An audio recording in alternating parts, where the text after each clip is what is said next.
All right, this lesson is all about biometrics, which is really the most important part of the whole application. This is where you have an opportunity to actually attend in person at one of the visa application centers or one of the mobile collection units that they're setting up, and you will receive specific instructions on how to do this. Now, I'll show you what the letter looks like. We'll flip the page over here, and you can see this is what the generic biometric instruction letter looks like.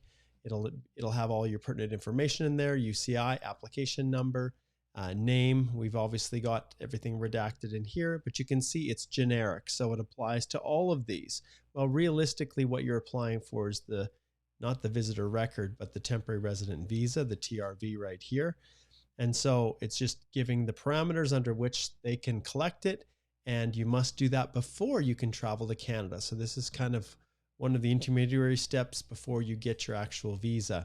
Only those who are eligible to apply for a work permit or study permit at a designated port of entry can give their biometrics upon arrival. Well, that's fine. And I know that there's right now they're taking great steps to make sure that everybody will be able to do their biometrics before they get on a plane to fly to Canada. Then they talk about why they're collecting fingerprints and a photograph, and it's for identification purposes. And then what you need to do next. So you need to take this letter with you and go in person to any biometric collection service point to have your fingerprints and photograph taken. However, before you go, you need to make an appointment. And so if you're outside of Canada, the US, of course, if you're in the United States, then you go to these potential places, but it's the Visa Application Center. That's where you're going to go. If you're, and then if you want to have more information on biometrics, you can click on this link, and it will take you to the place where you can, well, basically I'll open the link here and I'll show you here in the web page. This should take us here. It will take you here and where it gives basic generic information about biometrics, and you can read that, and it shows all the collection points. Obviously the visa application centers in the Ukraine are not open.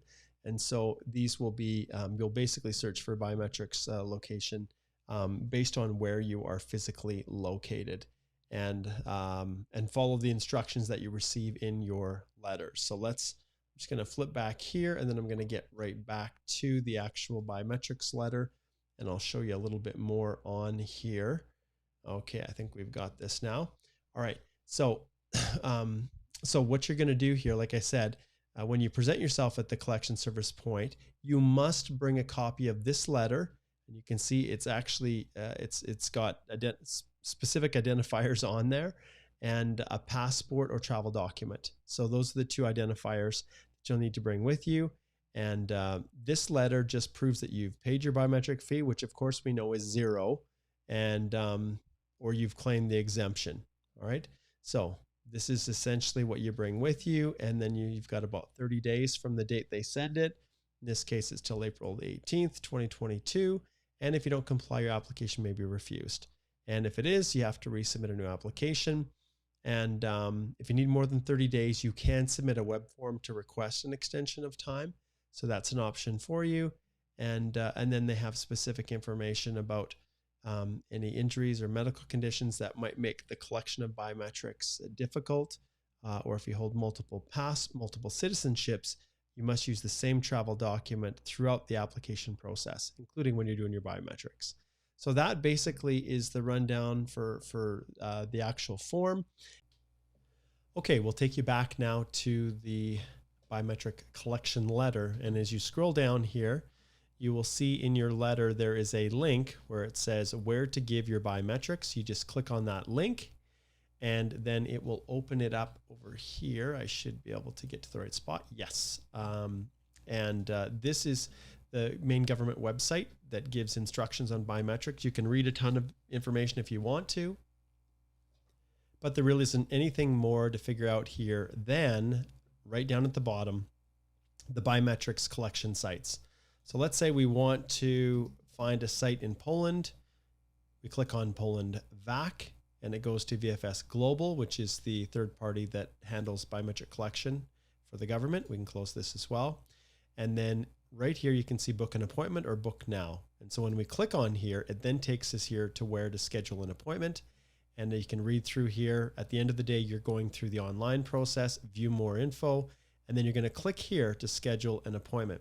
When you click, you won't have already created an account. This will be something new.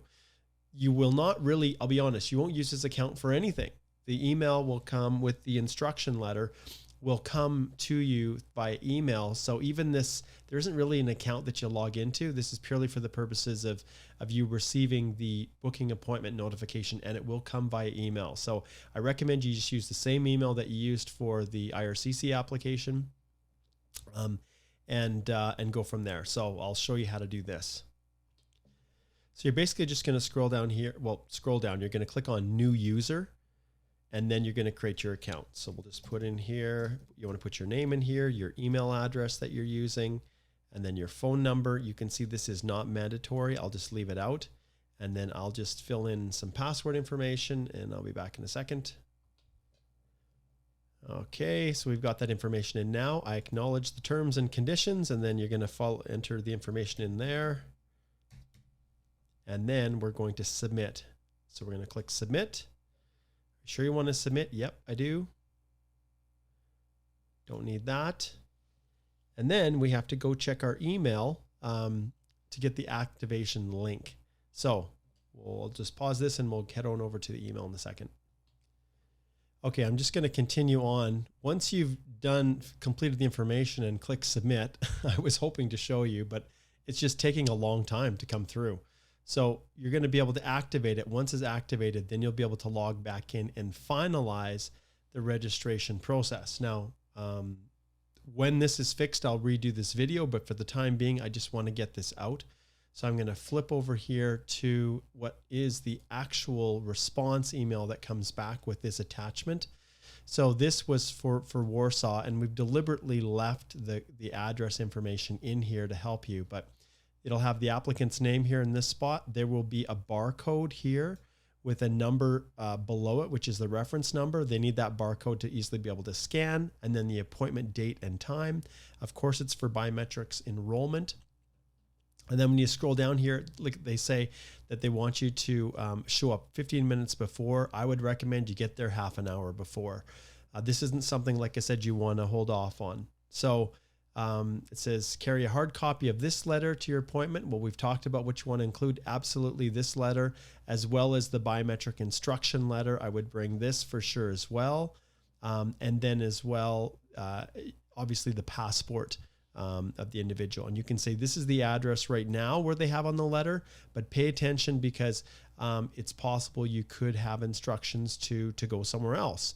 And you can see it's way up on the 22nd floor of the trade tower. And depending on the locations that you're at, just pay really close attention to that address. Okay. And that's about as far as we're at, you guys. So we'll try to create more information and share more videos as we learn more about the process as it continues forward. But this should get everybody a good head start. And as we learn more, we will definitely be posting it in the community group, and I will be creating more follow-up lessons. So hopefully this was helpful.